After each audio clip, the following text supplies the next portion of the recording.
listening to Wake Up Hollywood with Nikki Korula and Eddie Pence, right here on LA Talk Radio.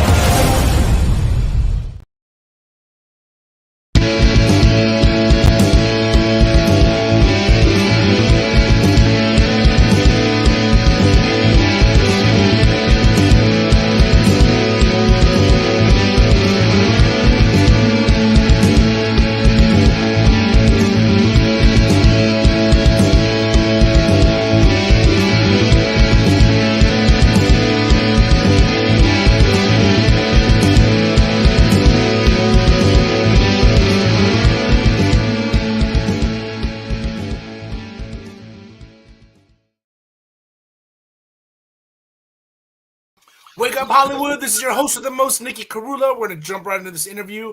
We have comedian, actress, writer, Priya Mehta. How are you, Priya?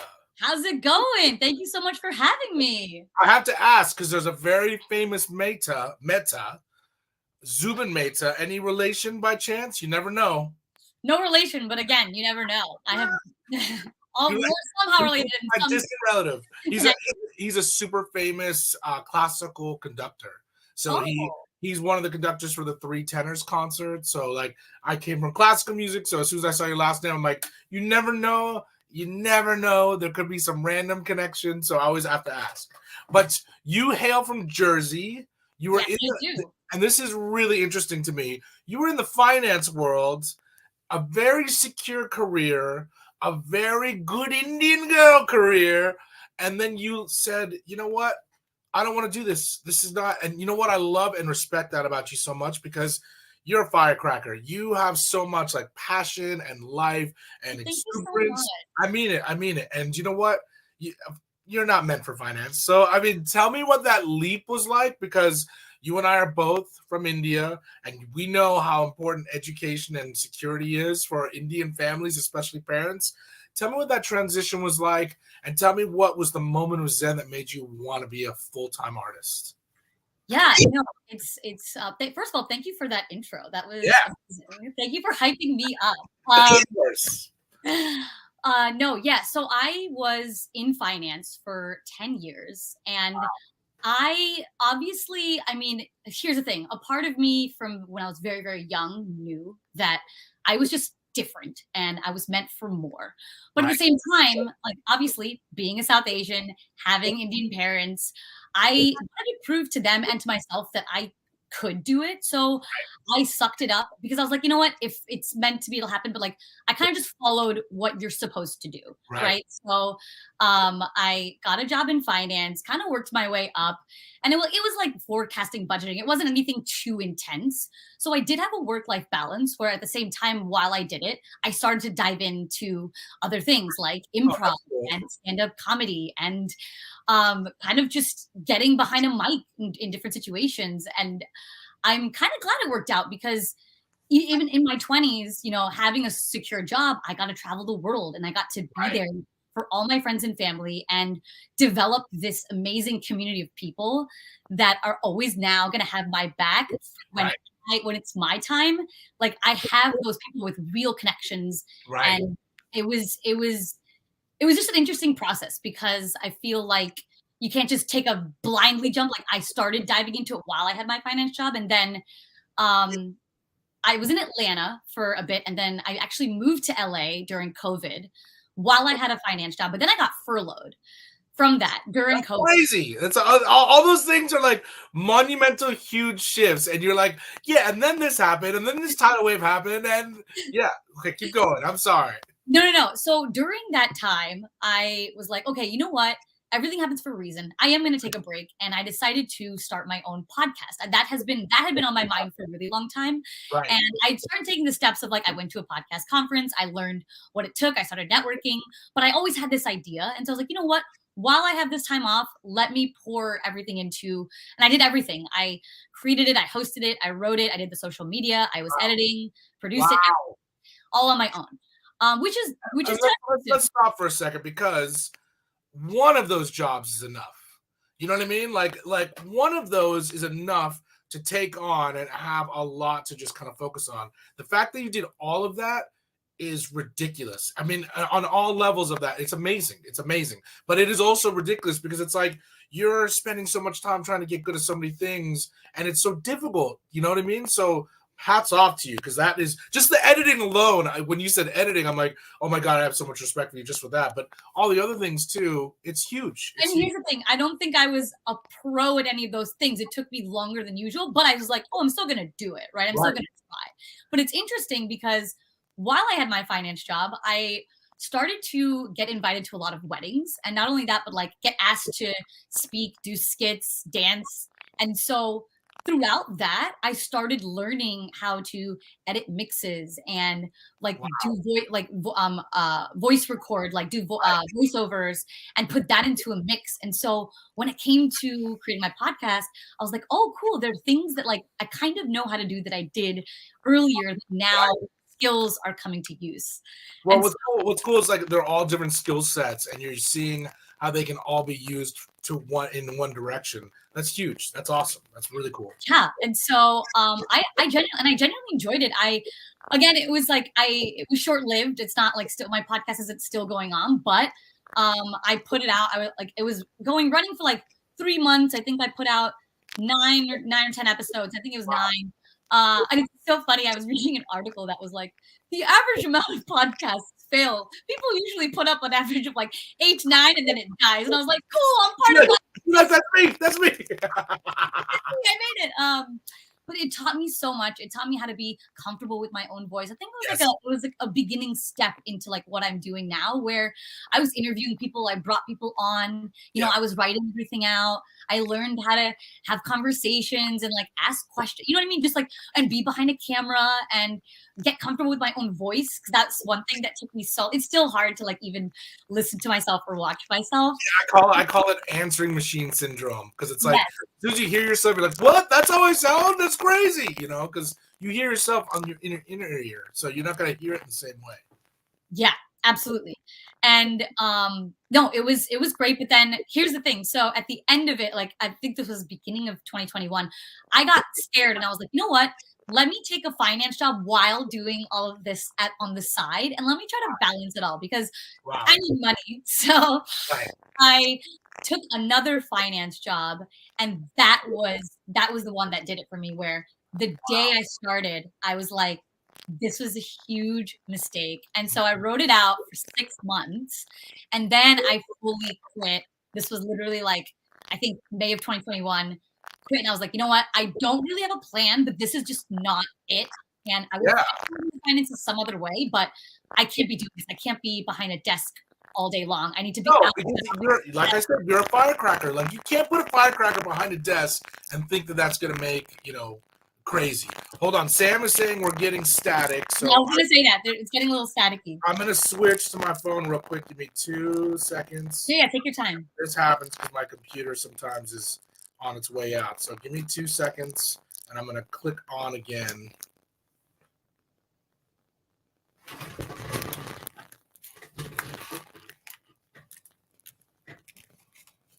Hold on.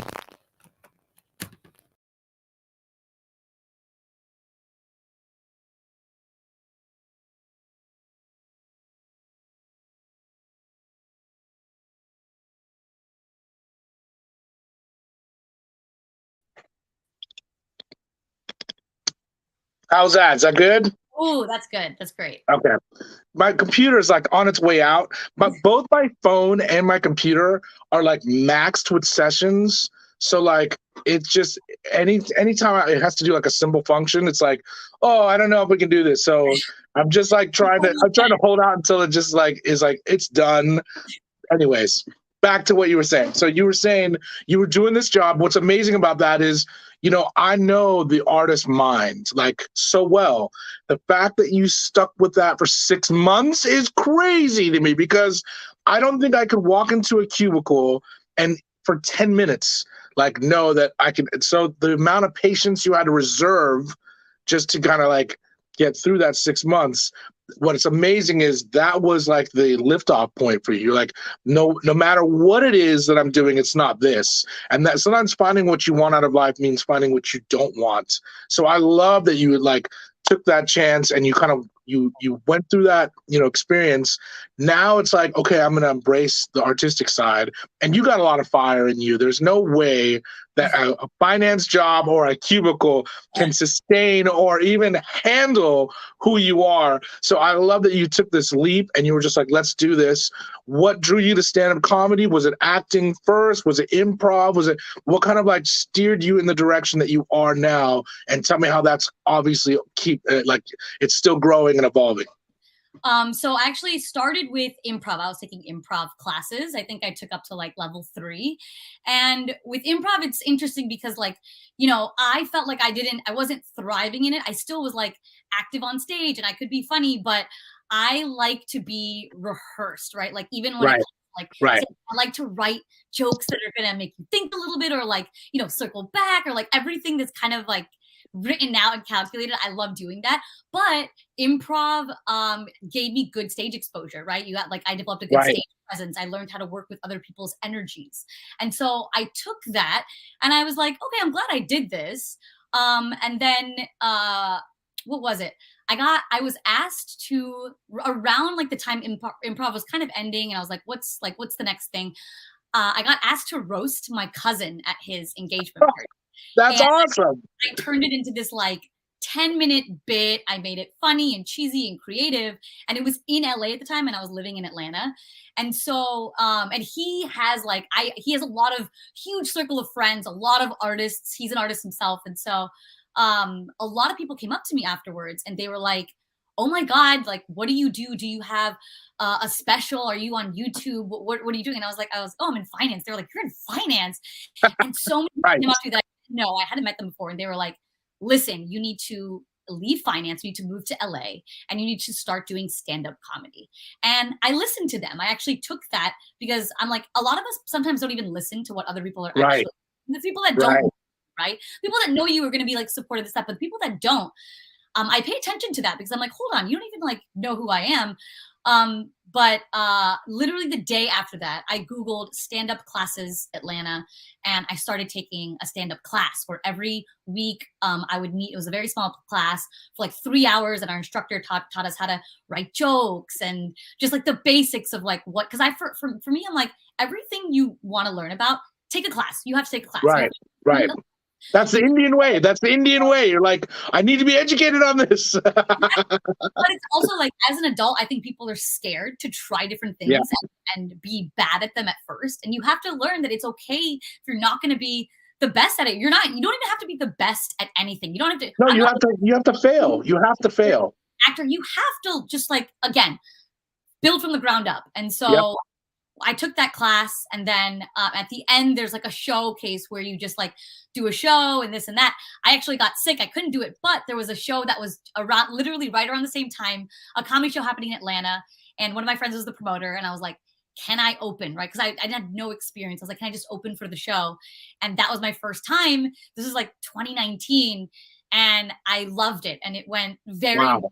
And I was like, wow. Like I think that was like the first time where I was like, oh my God, I am meant to be on a stage and entertain. Like this is that gave me the most adrenaline just doing that. And I was like, I need to hold on to this and keep going. Well, and the other thing too, like in doing this show, I have that much more respect for stand-up comedians because my original co-host, he's a stand-up comedian. He was like telling me how your rehearsal is the performance. And I think that's what is so amazing about comedians. Like they're performing and just basically whittling down material until it feels right. And like the big thing, every comedian that's been on here said this, once you get the joke right, you're already on to the next thing and you're already whittling something else. So it's like the enjoyment that you actually have where the joke works is very small, like in the sense of like, okay, this joke works. I need something else to whittle and get to that point. So tell me what that process was like for you, because I just find it super remarkable. Me being a musician, you rehearse with a group of guys in a room and you're like, okay, this is going to sound good. We're going to do this. And we know the fireworks, when it's going to happen.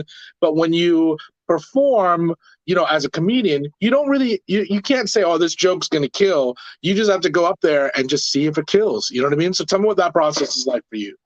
Yeah, no, it's interesting. Sometimes I like test my stories or jokes out on my friends and my family. Like I'll just do a little, I don't say it's like, oh, for material. I'll just kind of like Right. tell a story, do this and like see what hits, see what doesn't, and see how people That's react. smart.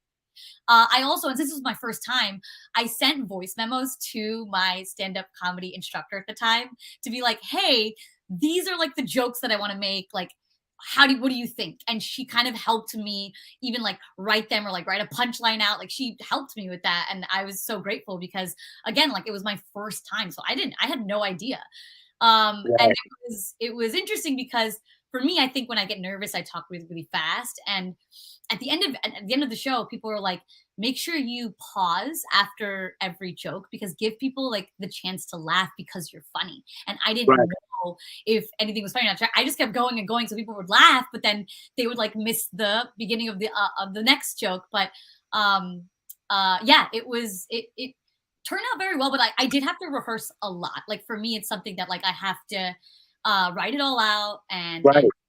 and like figure out how I'm going to say things, right? Like am I going to make a certain expression? Am I Yeah, going and to I'm sure it changes too, show to show, and it'll change a little bit. You'll find little like windows where you're like, oh, I didn't address this like this, or maybe it's a different segue, or maybe it's some guy in the front that's wearing a jacket that makes something trigger that you kind of pivot. Like that's what's remarkable. It's live art in all the best ways. And I also, so do you memorize something that you write out, or do you kind of have like, okay, I know I'm going to go to the cell phone joke. Okay, I know I'm going to go to this dirty joke here. Okay, I know I'm going to go to something family related here. Like, what's your kind of like, how do you know, what's your table of contents? Yeah, so I write everything that I kind of want to say out. Obviously, there's going to be things that come off the fly for sure. But again, I'm someone I love like the way Hassan Minaj does his comedy, right? Where it's like it's smart, it's witty, it makes you think a little bit. He'll bring Right. something back from the beginning, like he'll pull it back in the end. And I'm a huge fan of just like good writing. And so for me, I need to like see what that looks like and write it all out and then say it and like wait, no, should I like add this in or should I add this in? Because sometimes comedians when they like say things or they whisper things like under their breath, you think it's like on the fly, but sometimes it's pre-rehearsed in there. And I Right. like Right. that. So, like I feel like I'm still new at this, right? So I'm gonna do all that. I think later, like in my later performances, I had like a joke in mind where I'm like, okay, I'm gonna say that joke, and I already knew exactly what I was gonna say and how I was gonna say it. But in the beginning, I do just like to write out so I can visually kind of see like, okay, I'm telling a story. Am I rambling too much? Like, do I need to add a punchline in here? Is the audience going to be engaged? Like, it's because I know I have good energy, but also like you want to maintain like the jokes. And so, like, Right. that balance, it's like some people just, can do it off the fly and that's amazing. But for me, I definitely like to write it all out, rehearse it, and then figure out like how I'm going to say things. And if I want to like, act something out, right. Or like Right. get really into it. That's something that I think about. I do. Well, I'm going to give you a huge compliment because I've known you for a couple months now. You are super animated and you are more natural as a comedian than a lot of comedians. And I say that because it's like I've had conversations with you and it's like you just have like this vitality in you and this kind of like sense of timing and just fire that sometimes, and you know this because I know you've hung out with a lot of comedians, as have I. Some comedians, they're not that fun to hang around sometimes because they can be super dark. Whereas like you're not that way. You're like really in the moment. You're always very present. I think anything that's really fantastically artistic is always in the present. You have to stay present. And I think it's something that you're just naturally, you either have it or you don't. And you have it. You definitely have it. Because I've had conversations with you where it's like, I'm like, she's making me laugh. And it's like, we're just having a conversation about nothing. You know what I mean? So That means so much. That really no, does. it's the truth. It's the truth. And I've had a lot of comedians on this show, and I've had a lot of, just sense of, experience with comedians. I've done comedy shows, me being the music. And it's like, there's something that they either have or they don't. And a lot of it is that just sense of like, kind of, can you captivate somebody in a conversation? It's really, that's what stand-up comedy is, because you're having the conversation with us. You just have a microphone and we become the audience. So you naturally have that, but there had to be a shift for you that you're like, this is exactly what I want to do. You said there was a moment where it made you feel so alive. Was it the the presence of it, like you were in the moment? Was it the fact that you were getting kind of feedback and laughter and like it made you feel good? Because that sound to me is the greatest sound. Laughing is the greatest sound on the planet. So what was it for you that made you feel so alive in that moment? I think for me, it goes beyond even just comedy. I think for me, I always have like three objectives I have with anyone that I meet is I want to make them smile at least once. I want to make them laugh, and I want to make them feel better about themselves. I want them to leave That's so sweet. That's so sweet. First of making all, sure that's that just so they sweet. feel just a little bit better about themselves. And if I can Right. provide that energy, that is what I'm going to do. So with comedy, like I genuinely do love making people laugh, and then also like making fun of myself to like let people know that we're all kind of in this together and life is really Yeah. hard and we should be able to laugh through it. But I also tend to like throw something in at the end that's kind of like a little bit encouraging or helpful, where it's like, listen, like you matter, even though you feel like sometimes you may not. You're here for a reason, and if I can do this, then so can you. But whatever passion or purpose or whatever you want to do that makes you happy, just do that. But I think like when I just think about what I want to bring out in somebody, it goes beyond laughter. And I just think even me behind a mic in any situation, whether it's like emceeing a wedding or giving Right. a speech or being on a podcast or doing stand up, you have that power in that moment to control the energy in the room. And if you can make that energy memorable and amazing and positive, then why not? And that is Well, why and it's also what's cool. It's like you're harnessing energy. It's like you have a lot of energy and it was given to you for a reason. And so when you can walk into a room and let's say it's just like this calm lake and you can actually create waves and control like the tide of the room, that is everything. I mean, that is something that like I said, you either have it or you don't. You definitely have it. I remember I was on a train in Europe like 20 years ago, right after I graduated school, and I wrote this little quote. I wrote, "Only laughter can numb all the pains of the world." And it's the truth to me. It's good. It's good, right? I Right? love that. I And love it's the absolute truth. So like I have such an affinity to comedians because you are doing that. It's like you are healing people. You are just like showing them how to be at the front of a new way of thinking, a new perspective. You're taking the unremarkable and making it remarkable, because it's like there are things that we just do in the day to day. And this is what I love about comedians, that they will show us in a family reflection, or they'll show us in, pointing out something that they do that we all do. And I just love that. I've seen your comedy. I haven't seen it live, and I'm going to see it live, I promise. But it's like I've watched a bunch of your clips, and you just have this natural gift of like getting that perspective, showcasing it. Tell me what it's like when you're just coming up with a joke. Are you sitting in like a state of writing and you're starting to write something that you think is going to be funny? Are you sitting in your car and you see something as an observer and you're like, that is funny? What is that thing that makes you capture lightning in a bottle? First of all, oh my God, thank you so much. I really enjoy being hyped up right now. Your energy is amazing. And I also want to say thank you for always just showing up for everyone in the community. Like I've known you for I months. tried. And you just have this positive energy and you bring out like the best in people. So I do want to say thank you. Thank you. You're so sweet. You're awesome. But no, writing, I think, is a process, and there are different moments throughout the day where I do think of things or I observe things where I'm like, oh, that's funny, and I literally write it down on my phone. Like I'll be with a group of friends and someone will say something hilarious, and in the moment I'm like, hey, I'm writing this down, by the way, and they were like, oh yeah, put it in your skin. I was like, write it in there, so there's no problems with it afterwards. But I'm like, oh, that's funny, and I'm literally like, I will take a moment to write it down in my phone, because I think throughout, like, you're gonna get random moments of inspiration and humor throughout the day. But I do like sometimes I will like sit by myself and be like, okay, I'm on stage, like a show's coming up. What is it, right? Like, what do I want to say? What story do I want to tell? Like, what are the current events that's going on? Like all of these things. And I'm like, because I do have the jokes and I have the content. Right. It's more about like, all right, how am I going to channel it and shorten it, and you know what I mean, and like spit it out and entertain people. But it is a process. So like I do take moments for just writing like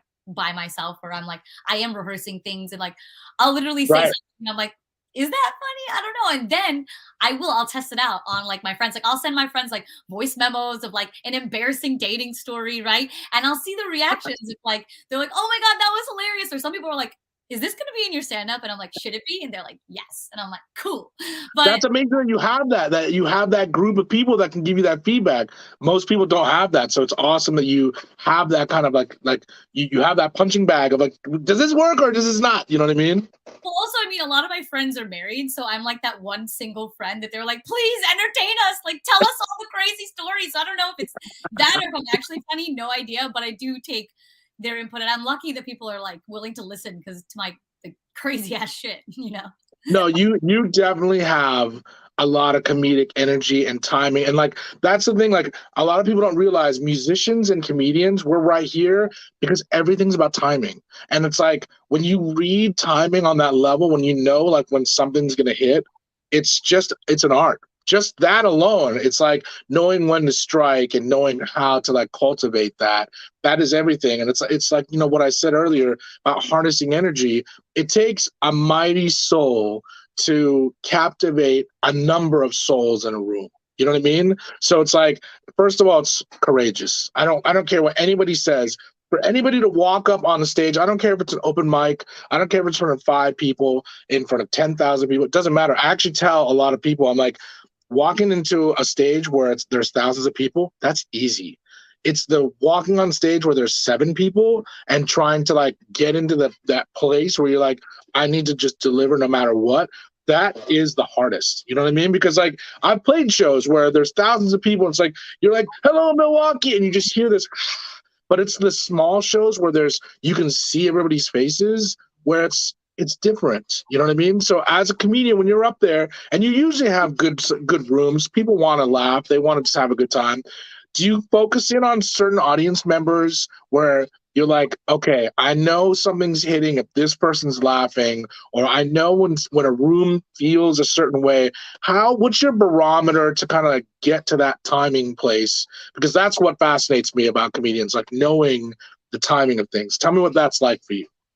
Yeah. So first of all, it is definitely more intimidating doing comedy in a smaller room than a bigger room. But I think I actually like try not to focus on anyone because I'm Interesting. just so but it's also interesting because I want to work on crowd work. I think crowd work is a skill that really uh like you can really tell if someone can do really good crowd work, right? That comedian timing that's on the spot is Right. extremely impressive because that is on the fly, right? That is like, hey, are you naturally funny? Because like this is not rehearsed. And for me, I'm like, I'm just so scared I'm gonna say something so offensive that I'm like, you know what? No, Maybe you not. can't. You Maybe not. can't be like that. You have to I be know. like just like who cares? Of That's course, it. I have to definitely work on that. That is something that I need to, because like I love, you know, like Matt Rife and Nimish Patel, like who would just like, do amazing crowd work. I need to get there, and so I do need to start trying. I actually have a show coming up in like a week and a half, and so I think I am gonna. Well, let's tell everybody where it is. Where's your show in a week and a half? Okay, so yes, it's Wednesday, July 19th at Arth Bar and Kitchen in Culver City. And you know, I'm going to Smokey Robinson, so I'm missing your show. But Well, I hope all of our listeners go and check you out. Do you have a time that you're hitting, or are you emceeing the night? Right? I'm hosting it. Yes, I'm hosting it. It's South Asian Comedy Night, all South Asian comedians, and it's at an Indian place. So they have like, you can order some food even before and during the show, get some drinks. Doors open at 8, and then the show starts at 9. And so I think there's That's awesome. 5 comedians plus me, and then I'm hosting, and I'm also going to do a set as well. So do you kind of find like bits are easier for you now, and that crowd work is like the uphill struggle a little bit, just like being in the moment and improvising? Is that like kind of like, but you want to do that just to be more on the fly and less on paper, on script, basically? Absolutely. Yeah. Like for me, it's kind of like, what if I, you know, let's say I pick on a couple and I'm like, oh, how long you guys been together? And they say a few years. And then I like ask something inappropriate about like their sex life. I'm just kind of like, what I don't know if like that may offend somebody, or that like the line that I teeter on, like, I don't know. It's horrifying to me, but at the same time, I am going to try it, you know? Like you have Well, I love that because it's like you're compassionate. So you're like compassionate towards the people and people around you. And that's just like a testament to your loving spirit. But also, as an artist, you cannot care. You have to just be who gives a shit about what anybody thinks and be that bold. Because it's like, if there's anything you're going to teach an audience or teach any person in the audience, it's that to live courageously. It's like live unforgivingly. So it's like, I think you're already there. I think it's just like you're sweet. You know what I mean? So it's like you're like, I don't want to piss anybody off, but it goes back to that thing that you said, you want to just like, you know, lighten the load of somebody, and that's, you know, maybe going through something. But that's what comedians do. I think you continue, you know, to just always shine that way. So let's play one of your clips. This is one of your clips of you doing stand-up, and here's Priya's stand-up comedy. Put your hands together for Priya Meadows.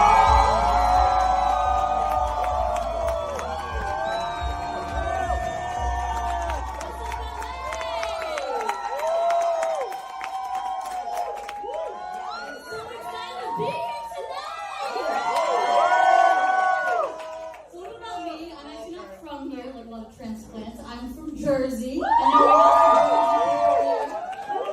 don't know if you felt this way, but growing up, I had a lot of Jersey pride, and then when I moved away from Jersey, I realized what a bad rep it has everywhere else. Like, being from Jersey feels like you have an STD. You kind of get similar reactions, right? It's like, oh, hey, I'm from Jersey. People are like, ooh, I'm so sorry. You know, me too, but like, I didn't choose where you grew up, right? Like, I didn't crawl out of my mom and be like, I choose trash. It sucks because like when you're meeting people or dating, some of the first couple questions that they ask are, what do you do and where are you from? And Jersey gets shat on. So sometimes I like to be a little bit more like ambiguous or spiritual, like, where's anyone really from? Does it matter where I'm from or where I'm going? There was one guy I was talking to, he was like, what's the first thing a Jersey girl does when she wakes up in the morning? Walks home. I'm like, excuse me, sir, we Uber now? Get with the program. But yeah, no, I moved to LA during COVID, and nobody told me that the dating scene here was awful. It is terrible. I still have yet to find someone who's like, dating in LA is amazing. And if you feel that way, find me after the show, because I love to have whatever drugs you're on. The first guy I dated here was a physical trainer, which you think would be good for my body, but he would wake up really early in the morning, and I know, I get it, I respect LA, 5 a.m. hustle, great. He would text me, good morning, at 3:50 a.m. on Saturday. Homie, that's not the morning, that's the middle of the night. You know what I'm doing at 3:50 a.m.? I'm getting back home from a crazy night, inhaling mass amounts of Taco Bell and twerking in the living room of my room. That's what I'm doing at 3:50. I am not ready. Dana sees me. I also tried talking to this guy in business school, but I could never keep a track of where he was. Like, I don't know if you guys are, whoever is in business school, I haven't been, but I don't know if you're in school or you're just on a 2-year vacation. And I know we got some people here from the Anderson family. I still, every time I couldn't keep a track of it, they're like, oh, we're in Miami, whoop, we're in Hawaii, whoop, we're in Japan. And I'm like, what are you guys learning in business school? I am so curious. But yeah, got some single people here tonight.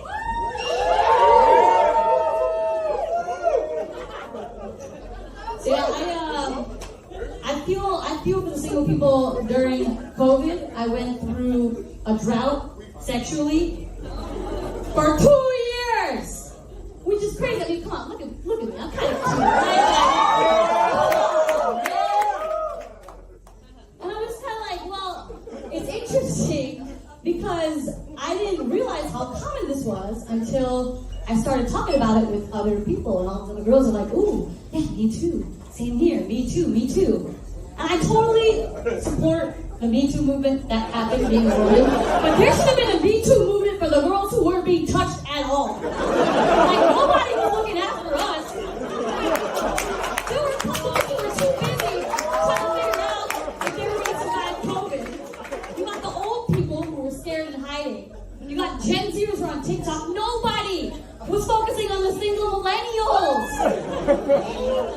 And then when the vaccine came out, I was one of those basic bitches that was like, I'm vaxxed and waxed and ready to go. Hot Girl Summer 2021. No, I got 0 ass. It was hot in a different way. It was dry girl summer. I couldn't even watch Bridgerton season 1. Basically, like, soft porn on Netflix. So I was like, I cannot genuinely be happy for these characters. Because we're having so much sex when I'm not getting any. Like, come on, man. But yeah, no, dating's been interesting. I feel like you have to explain a lot. Like, I always have to explain a lot. I have weird food allergies.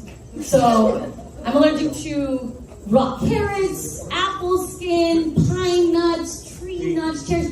The weirdest allergies. And it's like, I don't need an EpiPen, but like my mouth is irritating, my throat, my lips.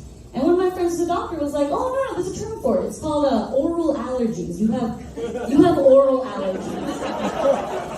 And I was like, cool, but I'm never going to use that term unless I want to top block myself. I'm on a date, and the waitress is like, oh, any allergies? And I'm like, just oral.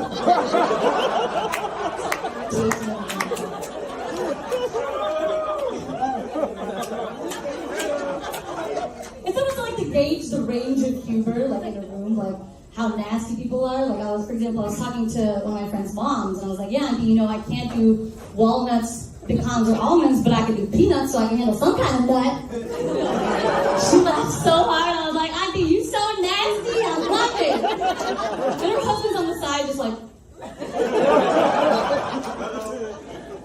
So no, I love Indian parents. I love my parents. They're so amazing.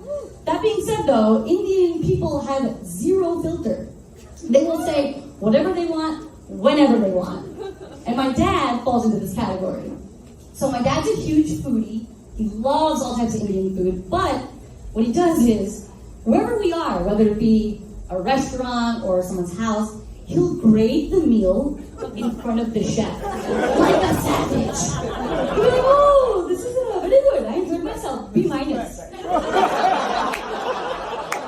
in Indian culture, that's not an A, that's a fail.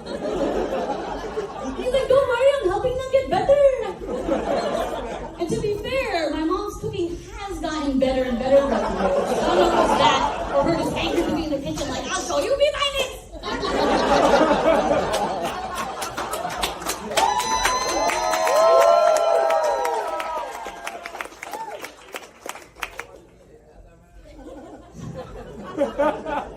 So I see a lot of couples here. I'm happy for you guys. You know, some of my best friends, they actually just recently had a baby girl. And I was talking to them and I was like, ooh. So you're a daddy now. Do you like being called daddy? And he was like, please God, no. Which I still don't understand that concept, right? Of like the sexual, like, oh, daddy, zaddy. Which like, in other languages it sounds really cool, right? Like in Spanish, it's like, hey, papi, papi chulo, mamacita. Can you imagine an Indian dude went to his girlfriend and goes, hey, mommy, looking hot tonight, mommy. No woman is ever giving a mommy that night.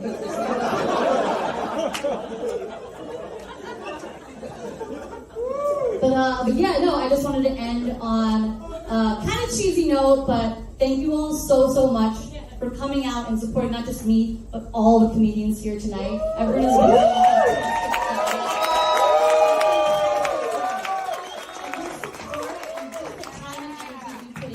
just coming out and supporting us means the world. I genuinely believe a night like this can change the trajectory for anyone pursuing anything. So I'm saying, this is LA.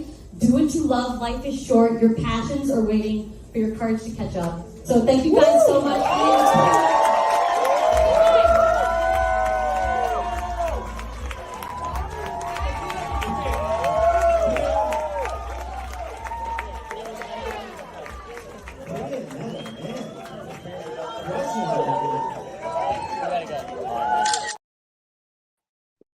That was so awesome. So awesome. And what a great message to leave on. Like that was heartfelt. Tell me where that kind of came from, because I know you're trying to, heal people that may be going through the same thing that you were going through? Because there's a lot of pressure in life, especially in an Indian household, to just succeed on the level of expectations. And then when you break free from that, first of all, it's super liberating.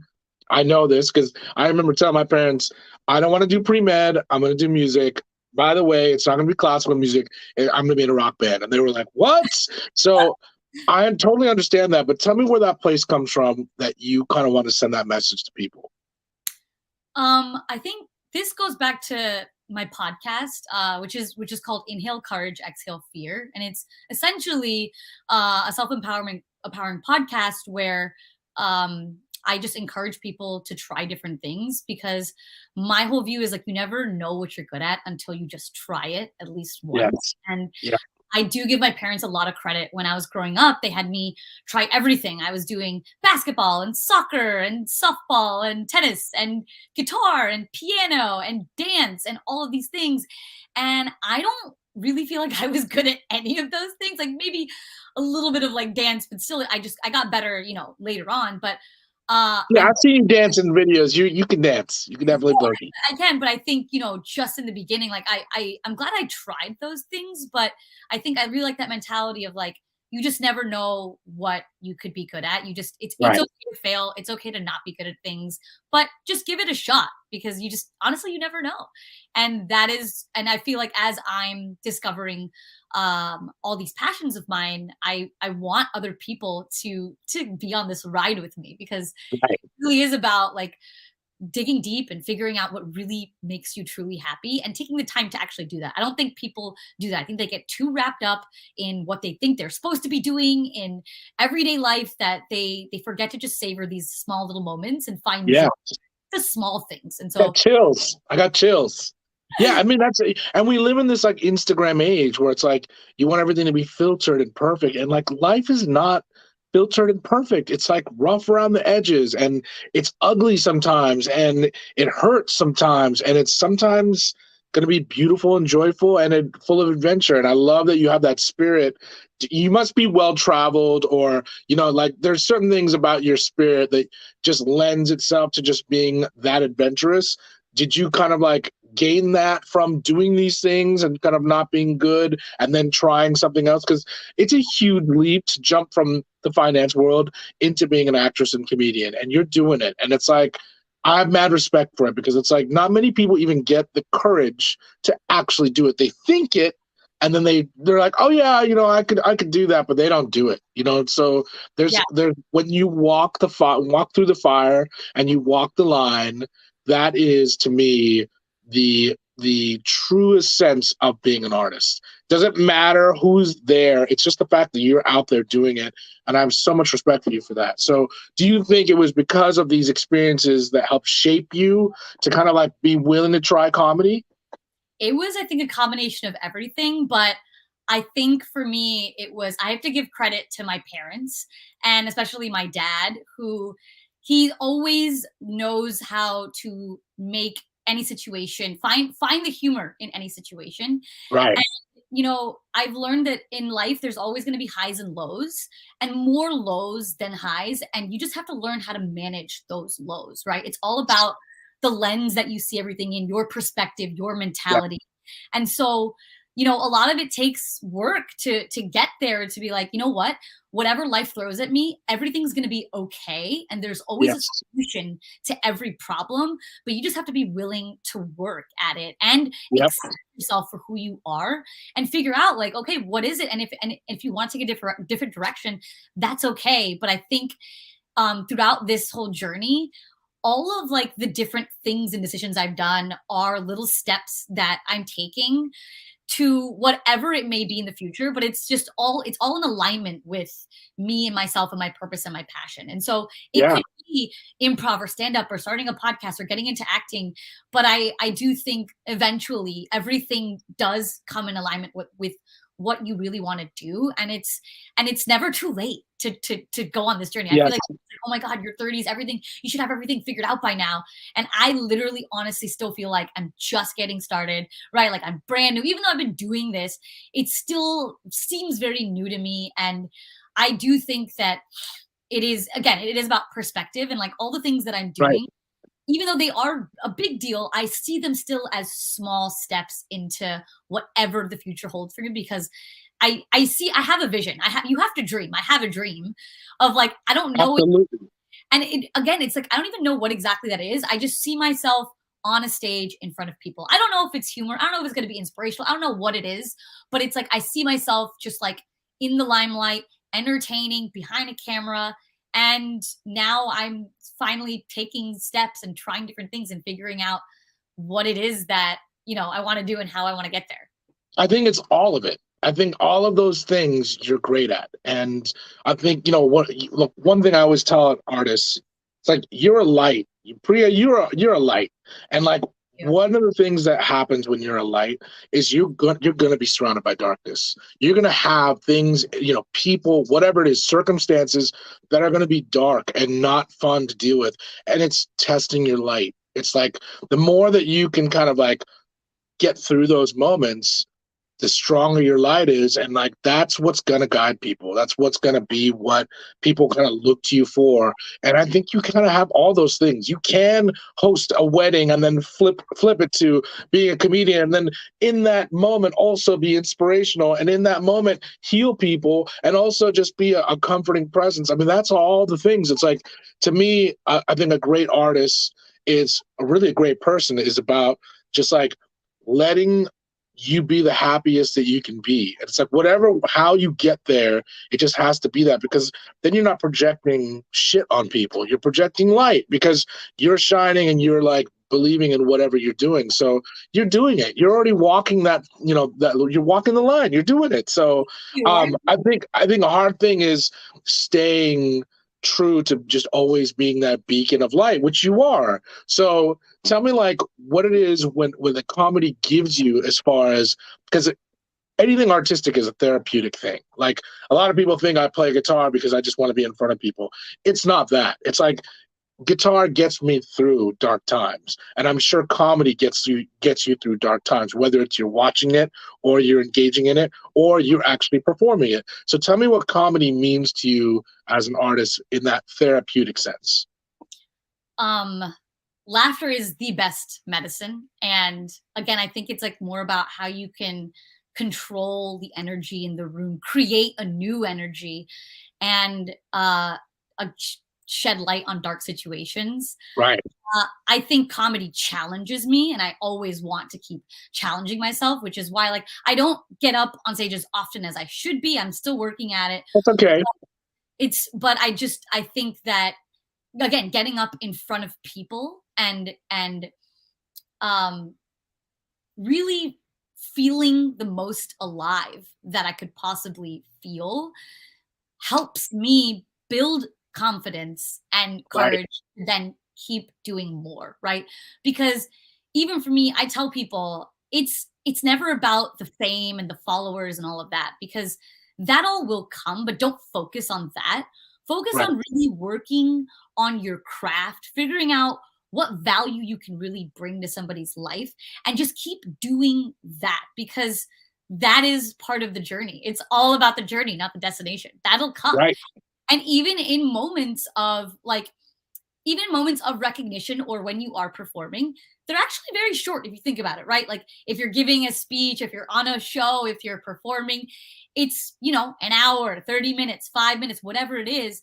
But all of you're remembering all of what it took to get there, all that hard work, all the errors, all the trials, everything that you went through to get there. That's cool. But like, focus on that and remember that, because you need to enjoy that process, because a lot of life is kind of figuring it out. And then of course you're going to have your moments, but that figuring it out, like that's what it's all about. And I think absolutely. I genuinely am loving that process, even if sometimes I feel like I have no idea what I'm doing and my life is in shambles and it's so chaotic. And I have all these moments of like mental breakdowns because I'm like, hold on, natural. It's a natural part of the process. You're doing something that most people don't have the security of having, the luxury of security doing. So of course it's going to be like that, but that's like living on the edge. I feel like that's living. When you're like on the edge where it can go on either way, that's living. Most people, that security, they ain't living. I mean, it's secure, it's very safe, but that's not it. That's not where life really wants you to be, you know? Yeah, and also like success isn't going to come overnight, right? Like you have to be able to put in the work Yeah. and that, but at the same time, like yeah, it's all a learning process, and it's people think that by a certain age you need to have it figured out, and that's one of the things I always tell people: it is never too late to just Yep. try. Right? Yep. Tomorrow you could realize that you want to go take a class and do something new and different. And it's just people associate age a lot with like things that limit them. And I feel like I'm in my 30s. I'm thriving. I'm like the most alive that I've ever felt in my life. Absolutely. Absolutely. And it's all about your perspective and your mentality on things too. Where it's like, oh, wait, you know, I have an interest and I'm going to go and try that out. And you know what? You don't have to tell anybody. You can just do it for you. You don't have to post about it. You don't have to do that. You don't have to share. Maybe when you get to that point, great. But initially, just honestly do things that feed your soul. Yeah, you know, it's funny. It's like this is an unlikely source of inspiration, but you know, I love artists or people that are like entrepreneurs and that take that like risk. And you know, Colonel Sanders, he didn't really start his Kentucky Fried Chicken business until he was like in his 60s or 70s. Like, you just never know when life is going to give you that opportunity. I have a great story I want to share with you just in regards to this. So Picasso was sitting at a cafe, okay? And he's doing a little doodle on a napkin or just like, you know, on a piece of paper. And somebody walks up to him like, oh my God, you're Pablo Picasso. And he's like, hey, what's going on? And the guy's like watching him, you know, do a little doodle. And Picasso's like in his 80s at this point. And the guy's like, oh my God, you know, can I have that? And he signs it and he says, yeah, that'll be $100,000. And the guy's like, but it only took you 5 minutes to do. He said, but it took me a lifetime to learn how to do it. Ooh, right? Isn't that good? It's so good. that.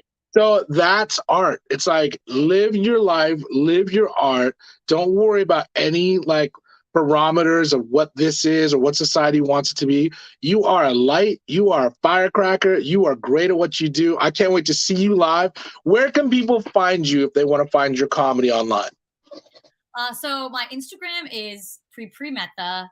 You can find me on TikTok, Priya.Mehta. I have my own YouTube channel that I need to update.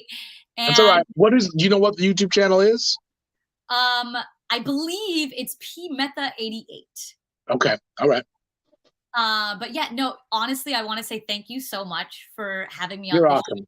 You are an amazing host.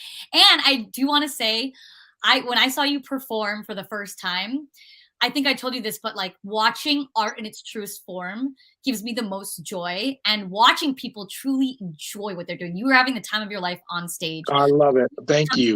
Your shows, and you are also a light. So thank you so much for having me. You are awesome. Look at all this love. It's so great.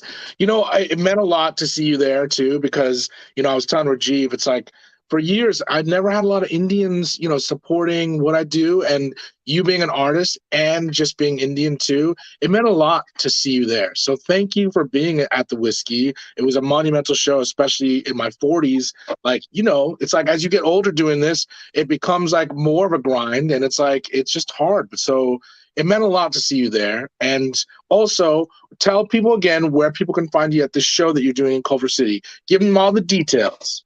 Yes, it is at Arth Bar and Kitchen in Culver City, Wednesday, July 19th. Doors open at 8 and the show starts at 9.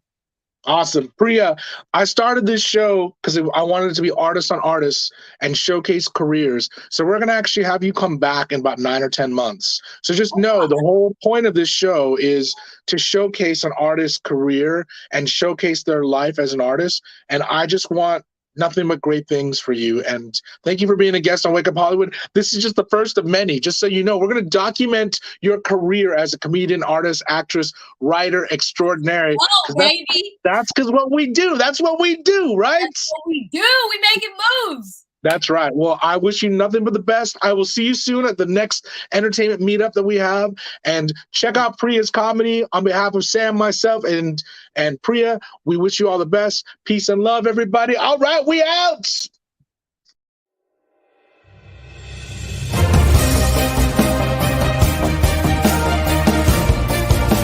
You're listening to Wake Up Hollywood with Nikki Korula and Eddie Pence. right here on LA Talk Radio.